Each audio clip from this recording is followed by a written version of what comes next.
जितने भी ये बैरियर हैं, इनसे पार होने के लिए आपको ये मंत्र दे रखे हैं, प्रथम मंत्र। तो इनकी भक्ति कमाई करके आप जब इन बैरियरों के पास निकट जाओगे तो आपके बैरियर का मार्ग साफ मिलेगा और आपकी जो कमाई आपने प्रथम मंत्र में इन इन देवों की जो मजदूरी की है, साधना की है, ये आप वहां इनका टैक्स देते हुए चलोगे। इस प्रकार हमने सतलोक जाने में ये सहयोगी होते यदि हम इस भक्ति पर लगे रहे अंतिम सांस तक। और यदि हम इनसे फिसल गए भक्ति मार्ग से तो फिर क्या होगा? आप जी ने जो गणेश जी की सत्र की साधना मंत्र जाप किया जो आपको दिया जाता है, तो उस कमाई को आप श्री गणेश जी के लोक में प्राप्त करोगे, वहां गण बन जाओगे। और जब आपकी इस मंत्र की कमाई खत्म हो जाएगी उस लोक में, उसके बाद आप फिर श्री ब्रह्मा जी के लोक में जाओगे, क्योंकि आपने वो भी नाम जाप कर रखा है, उसकी कमाई बहुत घनी बनी हुई है। तो वहां आप अपनी पूंजी को नष्ट करोगे देवता बनकर। उसके बाद फिर आप जाओगे श्री विष्णु जी के लोक में, क्योंकि उस नाम की भी जाप की कमाई आपने कर रखी है। और फिर वहां आपके उस नाम की जाप की कमाई समाप्त हो जाएगी, भक्ति कमाई, वो धन, तो आपको फिर वहां से निकाल दिया जाएगा। फिर आप भगवान शिव के लोक में जाओगे और इसी प्रकार वहां भी आपके पुण्य समाप्त होने पर, भक्ति के इस जो भगवान शंकर के सत्र का नाम आपको दे रखा है उसकी कमाई नष्ट होने पर, समाप्त होने पर, फिर आप दुर्गा जी के लोक में जाओगे और दुर्गा जी के लोक में जाकर के अपने इस पुण्य कमाई को फिर वहां नष्ट करोगे। तो इस प्रकार आपको ये पृथ्वी पर नहीं आने देगा, क्योंकि आप इतने पुण्य बन जाएंगे आपके, और पृथ्वी पर आए बिना भक्ति मिले नहीं। और भक्ति मिलेगी इस कलयुग के अंदर, सतयुग त्रेता द्वापर में आप इस भक्ति को नहीं करते, क्योंकि आप स्वयं ही जो साधना कर रहे होते उसे आपको लगता होता है कि हम बहुत सुखी। और फिर आपको जो सतनाम दे रखा है, जो 2 अक्षर का, जिसमें एक ओम मंत्र है, ये ब्रह्म का। पुण्यात्माओं, एक ही जड़ी होती है, उसके प्रयोग की विधि में अंतर होने से उसका गुण बदल जाता है। तो यही समझ लेना कि जो मंत्र आपको प्रथम मंत्र में दिए हैं, वहां उस विधि से जाप करने से उसका गुण वही है। अब इस मंत्र में जो सतनाम बनाकर आपको दिया है, इसकी साधना करने से, इस विधि से इसका गुण अन्य होता, लाभ भिन्न होता है। कई बोली आत्मा, क्योंकि हम युगों युगों से अज्ञान से परिपूर्ण हैं, अब ये तत्व ज्ञान प्राप्त हुआ है तो हम वकील बन जाते हैं उस अज्ञान आधार से। तो उसमें आप जी ने ये सोचना चाहिए, यदि हम विद्वान होते तो हमें यह ज्ञान पहले ही प्राप्त होता। आप विद्वान नहीं, बुद्धिमान अवश्य, लेकिन उस बुद्धि का दुरुपयोग करके आप भगवान से दूर हो जाओगे। इस दास ने जो मार्गदर्शन किया है ये गॉड गिवन है, ये किसी डूम बाट के गीत नहीं है। तो इसके अंदर आप जी ने बिल्कुल सोचना बंद कर देना चाहिए। उपदेश लेने के बाद, उपदेश लेने से पहले आप बिल्कुल वकील बने रहो, खूब अच्छी तरह निरीक्षण करो हर एक बात का, और तब दीक्षा ग्रहण करो। दीक्षा ग्रहण करके अब यदि गुरु जी के वचनों में आपको अविश्वास होता है तो आपका नाम खंडित हो जाता है, भगवान से दूर हो जाते हो। इसलिए दास सबसे पहले आपको ज्ञान ग्रहण करने के लिए पुस्तकें देता है, सीडी बना रखी है, ये सुनो, देखो, मिलाओ दूसरे संतों से, और जब आपको संतुष्टि हो जाए कि ये मार्ग फाइनल है, सही है, तो दीक्षा लो, अन्यथा मत लो। तो जो दास फिर आपको जो भी ज्ञान दे, आप एक अच्छे विद्यार्थी की तरह निरसंशय होकर सुनो, श्रद्धा से सुनो, ब्लाइंड फेथ करके सुनो। पुण्यात्माओं, श्रद्धालु हमेशा अपने गुरुजी के वचन पर अंधविश्वास करता है और वही सफल होता है। लेकिन इस गुण का इन नकली गुरुओं ने दुरुपयोग कर लिया। जितने भी आप देखते हो ये संत और इनके पास गए हुए ड्योटी कितने समर्पित हैं। वो गुरुजी जो भी ज्ञान बताते हैं शिरोधार्य होता है। उनके विषय में कोई कहता है जैसे तत्व ज्ञान के आधार से हमारे भक्त उन अन्य संतों के शिष्यों को बताते हैं कि आपकी साधना ठीक नहीं, आपके गुरुजी के पास मोक्ष मार्ग नहीं, तो वो बहुत दुखी हो जाते हैं और कहते हैं आप मेरे गुरुजी के बारे में कुछ ना बोलो। तो पुण्यात्माओं, वो ड्योटी तो सही है, उनका आस्था होनी ही चाहिए, लेकिन वो नकली गुरुओं के पास वो श्रद्धा बनाए बैठे। अब जैसे आम के पौधे को बीज कर यदि कोई ये आस्था लगाए बैठा है कि मैं आम खाऊंगा, इसके आम लगेंगे बड़ा होकर, तो वो बिल्कुल सही है, उसका बिल्कुल सही उद्देश्य है और ठीक उसकी क्रिया है। और यदि बबूल का पौधा बो करके और वो ये कहता है कि ये बड़ा होगा, इसके आम लगेंगे, और उसको कोई जानकार व्यक्ति ये सलाह देता है कि ये आम का पौधा नहीं है, इसको आम नहीं लग सकते, और वो ये कहे कि तू मेरी भक्ति मार्ग को यानी मेरे पौधे को गलत मत बता, तो वो उसकी एक तो श्रद्धा है, जिस व्यक्ति ने उसको आम का पौधा बता करके बबूल दे रखा है, वो पूरा विश्वास किए बैठा है उस नकली आदमी पर। तो उस व्यक्ति को चाहिए कि इस व्यक्ति ने मेरे पौधे को ये बबूल क्यों बताया, उसकी फिर पूरा निरीक्षण करना चाहिए, तब उसकी सिंचाई करे, ना तो बबूल बोने का क्या यूज। तो जैसे भी किसी को यह शंका उत्पन्न करता है कोई कि भी आपका भक्ति मार्ग ठीक नहीं, तो उससे पूरा पूछे, अच्छी तरह निरीक्षण करे और फिर इन सदग्रंथों से मेल करे, क्योंकि किसी के लोक वेद से यानी कहने सुनने मात्र से अपने पद से डगमग होना ठीक नहीं। अब पुण्यात्माओं, ये दास आपको जो ज्ञान देता है ये शास्त्र अनुकूल है। पवित्र श्रीमद् भगवत गीता, पवित्र चारों वेद और पवित्र पुराण, ये पवित्र हिंदू धर्म के श्रद्धालुओं के लिए शिरोधार्य है। शिरोधार्य का अर्थ होता है इनमें जो लिखा है वो सत्य है, और इससे बाहर कोई बताता वो असत्य है। असत्य डुप्लीकेट और सत्य ओरिजिनल।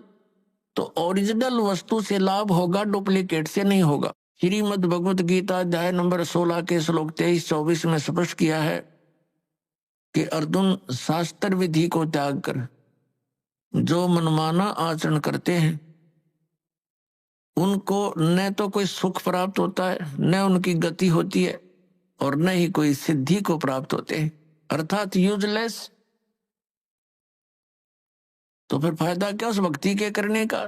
तो गीता अध्याय नंबर 16 के श्लोक नंबर 24 में तुरंत कहा कि इससे तेरे लिए अर्जुन कर्तव्य और अकर्तव्य की व्यवस्था में यानी कौन सी भक्ति करनी चाहिए और कौन सी ना करनी चाहिए, सदग्रंथ ही प्रमाण है, उनको आधार मान। सदग्रंथों के विपरीत कोई ज्ञान देता है उसको स्वीकार मत करना, वो गुरु ठीक नहीं। भावार्थ ये है इस पवित्र सदग्रंथ के इस श्लोकों का। तो पुण्यात्माओं, ऐसे तो आपको भी कोई कह सकता है कि आपके गुरुजी का ज्ञान ठीक नहीं, तो उसे प्रमाण लीजिए और फिर अपने प्रमाण दीजिए, और फिर भी आपको कोई भिन्नता लगे तो बेशक किसी को स्वीकार कर लीजिए। लेकिन दास ये दावे के साथ कहता है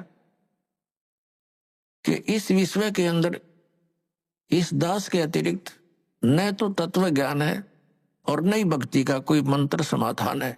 सबके पास यूजलेस मंत्र है, मोक्षदायक नहीं है, वो सब झूठे और गलत मंत्र है, शास्त्र विरुद्ध ज्ञान है। ये ढोल के डंके पर कहते हैं। और ऐसा है तो प्रमाण दे, कोई हमारे सामने आए। हमने अध्यात्म ज्ञान चर्चा का एक प्रोग्राम चलाया, उसमें सामने आए और अपना पक्ष प्रस्तुत करे।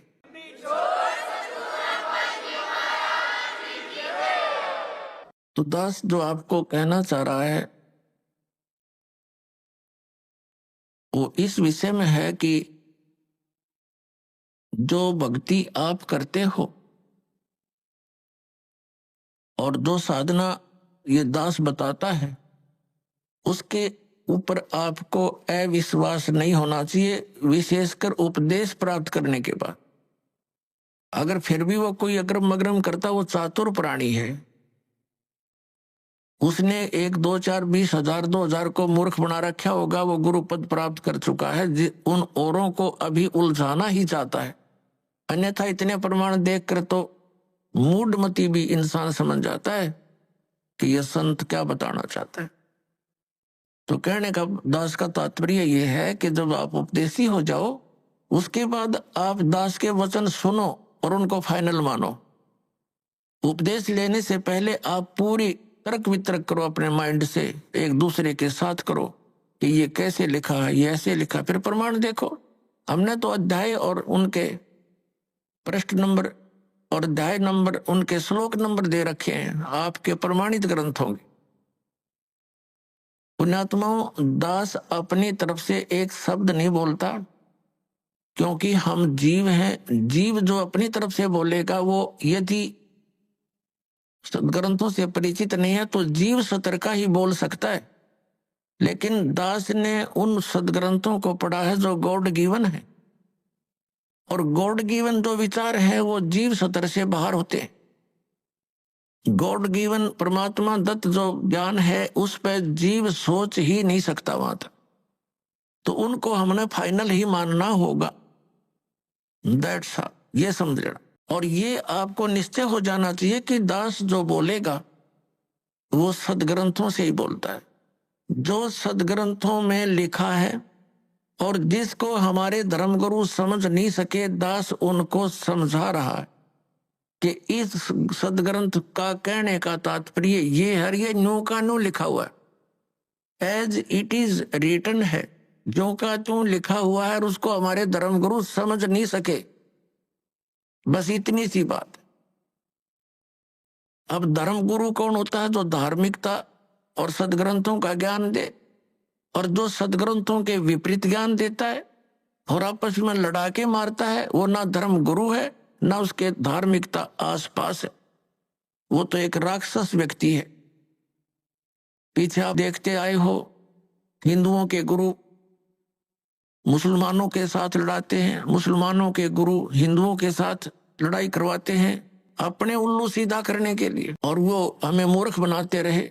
अब हम देखेंगे अपने सदग्रंथों को, और सदग्रंथों में वर्णित विधि है, उससे हम मोक्ष प्राप्ति करेंगे। तो दास आपको बता रहा था कि जो मंत्र आपको दिए जाते हैं, ये आपको यहां प्रयोग नहीं करने चाहिए थे। आपने इनको, इनकी कमाई को संग्रहित करना है, सुरक्षित रखना है, किसी को आशीर्वाद नहीं देना, किसी को कोई दुआ या बद दुआ नहीं देना। बद दुआ दोगे तो भी आपकी पुण्य अक्षीण होंगे, और किसी को आशीर्वाद दोगे तो भी आपके भक्ति कमाई समाप्त होगी, खर्च होगी। अब जैसे कोई एक पहिए से, एक टायर से हवा और दूसरे टायर में भरे, वो कितना बुद्धिमान है, दोनों कंडम।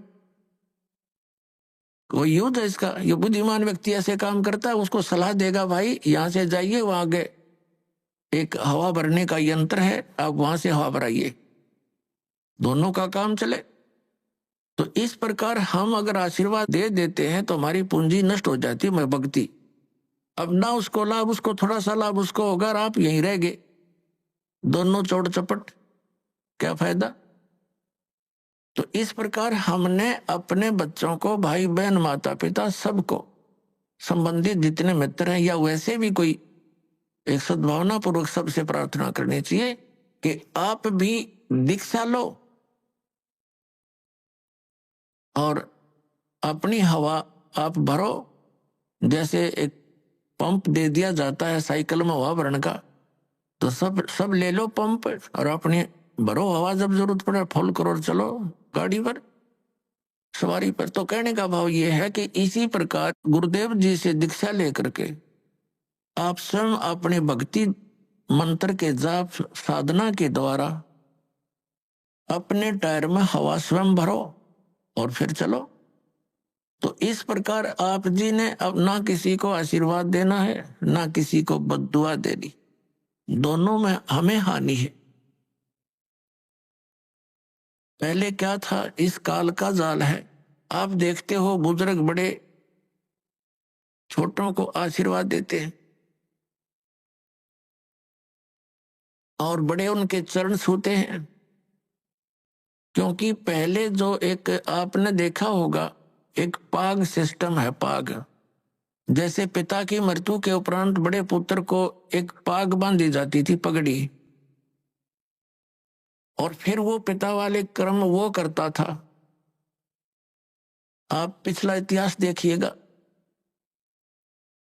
तो उसमें क्या होता है कि वो आशीर्वाद देने वाला अपनी पूंजी नष्ट करता है और उनको आशीर्वाद देता है। जैसे आपने देखा होगा एक पुत्र वधू अपनी सास के पैर दबाती है या किसी और बड़ी बूढ़ी के उसके पास बैठी है उसके पैर छूती है, वो उसको दुआ देती है, पुत्रवती हो, हाँ, तेरे तेरे बेटे हो, पुतों फड़िए दूध दो नहाइए, इस तरह के देते हैं। तो वो बुढ़िया के पास दो चौनी थी, वह तो पुत्र वधू को दे दी, आप खाली होगी, आगे चारदर है ही नहीं। तो इस प्रकार हमने अपनी इस भक्ति को बर्बाद नहीं करना है, ना किसी पुत्र वधू को आशीर्वाद देना है। पुत्र वधू को भी परमात्मा से जोड़ दे, बेटी अपनी कमाई करे और तेरा भी कल्याण हमारा भी कल्याण होगा। अपने आत्माओं, परमात्मा कहते हैं मेर तेर की जेवड़ी युबल बंधा संसार, एक कबीरा ना बंधा जो है नाम आधार। जिसने नाम प्राप्त हो गया, परमात्मा को आधार मानकर चल रहा है, वो इस संसार की मेर तेर की जेवड़ी में बंधा नहीं गा। अब हमने देखी है बुढ़िया किस प्रकार आशीर्वाद देती है। जब पुत्र वधू का उसकी अच्छा मेल सा है तो आशीर्वाद दे रही है, तेरे भाई जियो, तेरे भतीजे जियो, और तू बूढ़ सुहागन हो। बूढ़ सुहागन माने मरा इतना तेरा पति नहीं मरा, वरदोस्ता तक सुहागन बनी रहे।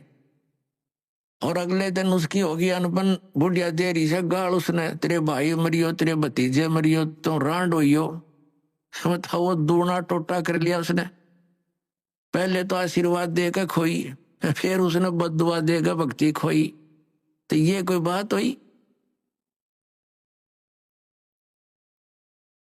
जो दास आपको कह रहा था कि ये भक्ति मार्ग जो अब प्रारंभ हुआ है, ये चौथे युग में ही होता है, और ये समय है उसका।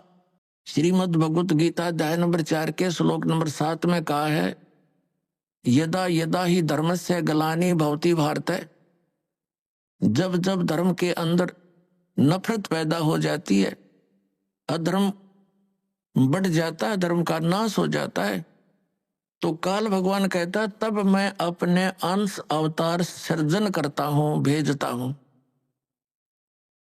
अपने आत्माओं, आप जी को दास बार बार बताता है, हम काल के लोक में रह रहे हैं, सरपुरुष के लोक में। और गीता जी का ज्ञान ये काल भगवान यानी ब्रह्म श्री कृष्ण जी में प्रवेश करके बोल रहा है। ये कहता है कि जब अधर्म बढ़ जाता है और धर्म की हानि होने लगती है, तो मैं अपने अंश अवतार भेजता हूं, जैसे श्री राम श्री कृष्ण रूप में, श्री परशुराम रूप में, और वो अधर्म का नाश करते हैं। और दूसरे परमात्मा कौन है? जो हमारे लिंक में है, जिनसे हम संबंधित हैं। यहाँ तो हम इसलिए से संबंधित हैं क्योंकि हम इस काल के ब्रह्म के लोक में रह रहे हैं, और हमारा मूल मालिक परम अक्षर ब्रह्म है।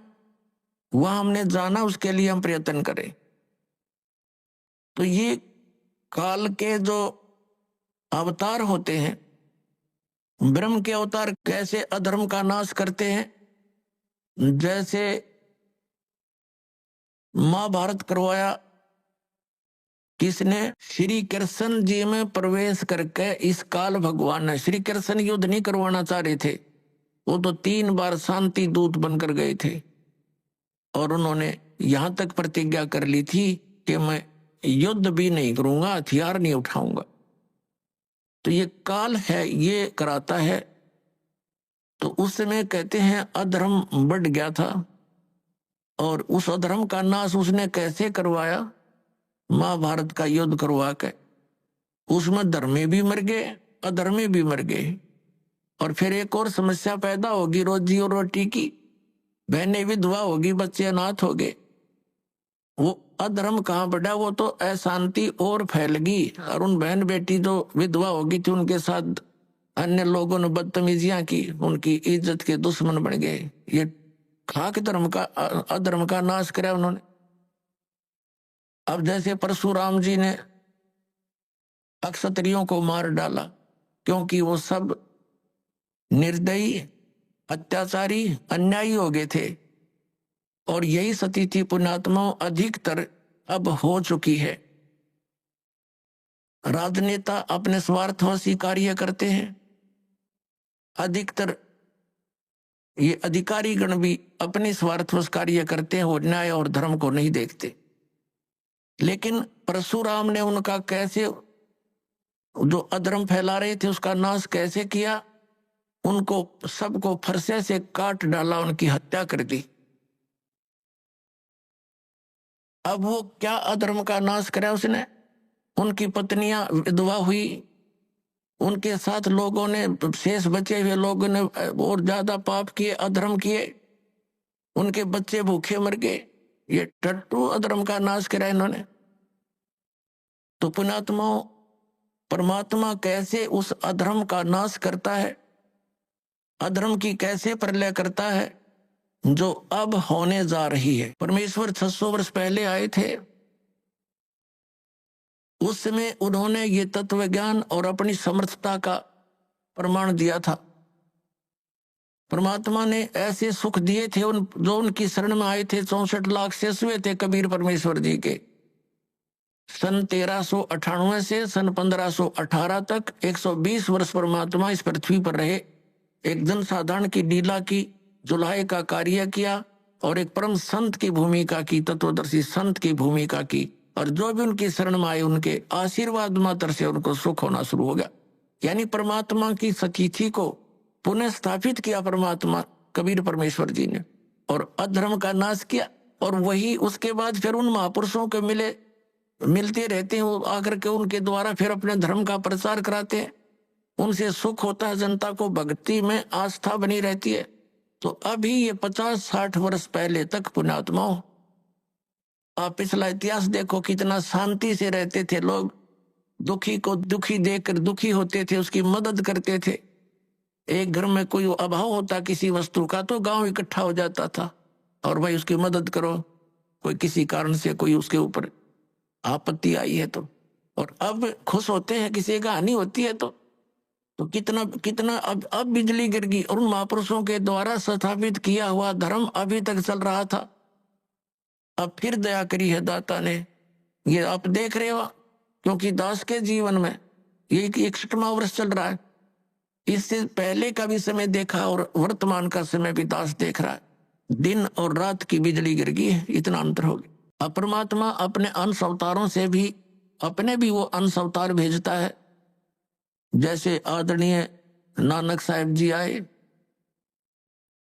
पूरे पंजाब क्षेत्र में धार्मिकता को कूट कूट कर भर दिया।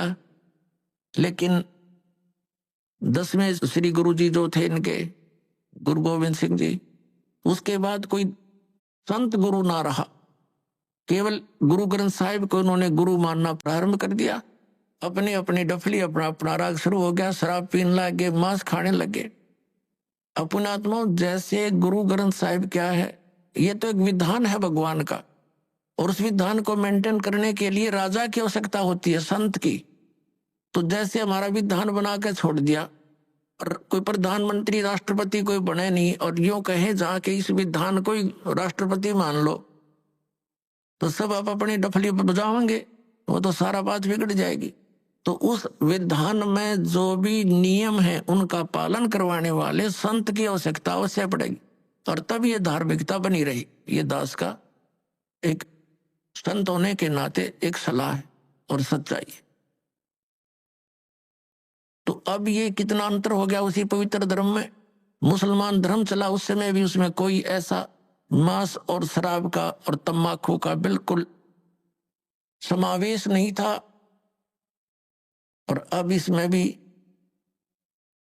ऐसे ही बहुत बुराई कर करगी मांस खाते हैं और तंबाकू पीना, ये तो आम बात हो गई है। तो पुण्यात्मा, अब ये अधर्म का नाश होगा, नास्तिकता का अंत होगा और सब लोग धर्म की तरफ चलेंगे, क्योंकि अधर्म करके सब थक चुके हैं।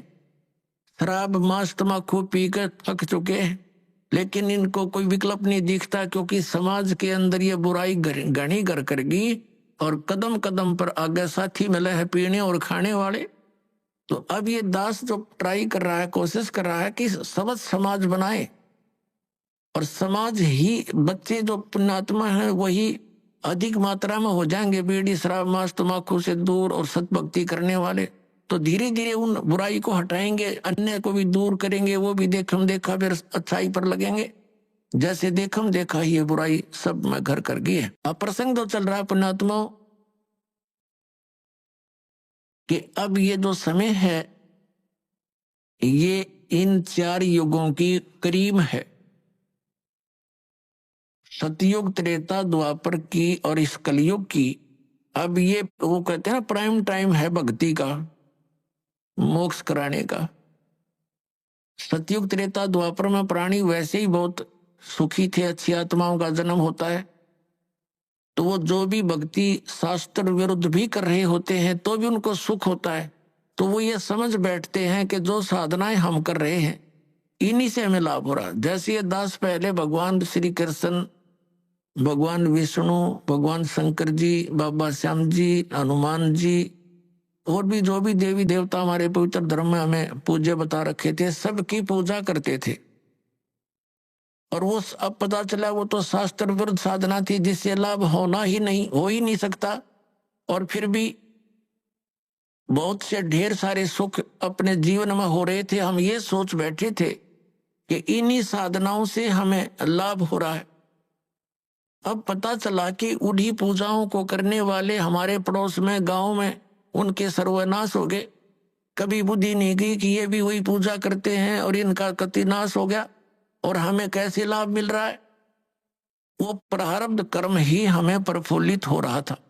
जिनके प्रारब्ध में पाप थे वो पाप उनको कैर तोड़ रहे थे, जिनके प्रारब्ध में सुख थे पुण्य कर्म थे उनको फल मिल रहे थे। पूजा दोनों ही एक जैसी कर रहे थे। अब ये पता चला कि जो साधनाएं हम कर रहे थे उनके प्रतिफल से हमें कोई सुख नहीं था। ये हमारे पुण्य संस्कार थे, पिछले जन्म के संग्रहित जो प्रारब्ध बनाकर हमें दिए गए थे वही प्रफुल्लित हो रहे थे। और एक ऐसे भी देखे हमने जो राम नाम का आसपास भी नहीं, गुट्टी लावें, सारा दिन बकवाद करें, ताश खेलें, कोई राम नाम का जिक्र करे, उसका मजाक करें, और उनके ठाठ हैं, उनकी गाड़ियां चलती हैं, ट्रक चलते हैं, और वो कुछ भी ना कर रहे। तो अब पता चला तत्व ज्ञान की रोशनी में कि वो सर्व उनको प्रारब्ध ही प्राप्त है। आगे उनका भट्ठा बैठेगा एक कदम, जब तक पिछले जन्म की बैटरी चार्ज है इन्वर्टर की। जिस प्रकार इन्वर्टर की बैटरी चार्ज है और फिर चार्जर लगा नहीं रखा, तो वो जब तक उसकी अक्षमता है उसके अंदर वो चलती रहेगी, काम करती रहेगी, और फिर एक ही दम वो सब डाउन होगी बैटरी, सब लाभ बंद हो जाएंगे। ठीक इसी प्रकार जिन पुण्यकर्मी प्राणियों के पिछले पुण्य उनके साथ हैं, आज वो कति सुखी दिखाई देते हैं, और वो भक्ति भी ना करते, वो भक्ति भी नहीं करते, और करते हैं तो शास्त्र विरुद्ध कर रहे हैं। और वो फिर भी सुखी नजर आते हैं, तो उनको ये भ्रम हो चुका है कि हम जो पूजाएं करते हैं ये हमारी इस भक्ति के प्रतिफल में मिल रहे हैं। तो ये उनकी भूल है। इसी प्रकार सतयुग त्रेता द्वापर में सभी प्राणी, वो बहुत पुरकर्मी प्राणियों का जन्म उन युगों में होता है, तो उनके पूर्व जन्म के संस्कारों से उन्हें फल लाभ मिलते रहते हैं। वो सोचते हैं हम सुखी हैं इसी साधना से। तो उनको कोई कहे कि ये पूजा छोड़कर ये करो, वो नहीं मानते। दूसरा कारण उस समय क्या रहा कि उस समय शिक्षा नहीं थी। शिक्षा के अधिकारी केवल एक ब्राह्मण वर्ण के व्यक्ति होते थे, वही पढ़ते थे, वही अपने बच्चों को शिक्षा देते थे आध्यात्मिक ज्ञान की। अध्यात्म संस्कृत के पढ़ने का किसी को अलाउड नहीं करते थे। वैसे पाठशालाओं में पढ़ा जरूर जाता था, लेकिन अध्यात्म मार्ग का ज्ञान उनको नहीं दिया जाता था, ना उनको अधिकार होता था सदग्रंथों को पढ़ने का। जैसा भी वो बताते थे उसी आधार से वो केवल क्रिया ही करते थे। गुरुजी ने जो मार्गदर्शन किया उसी तरह वो क्रियाएं करते रहे। और दूसरा ये था कि उस समय एक वेदों को ही आधार मानकर ज्ञान दिया जाता था, अन्य कोई शास्त्र या कोई विचार कोई व्यक्त नहीं करता था।